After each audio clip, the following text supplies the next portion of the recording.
আমাকে 200 টাকা দামের একটা স্কার্ট দিন, আমার স্কার্টটা নোংরা হয়ে গেছে। এই নিন ম্যাডাম। হ্যাঁ, এটার কালার সুন্দর, আমাকে সুন্দর দেখাবে এটার মধ্যে। ম্যাম, স্কার্টটার দাম আরও কম। ও আচ্ছা, বুঝলাম।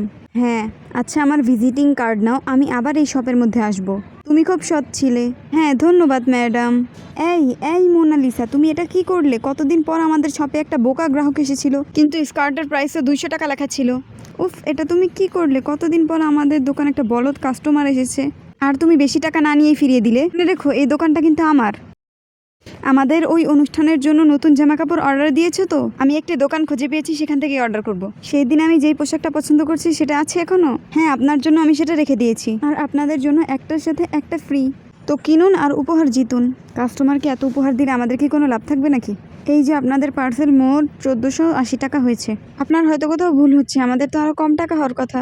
প্রিয় দর্শক, পরের পর্ব দেখার জন্য লাইক সাবস্ক্রাইব করে দিন।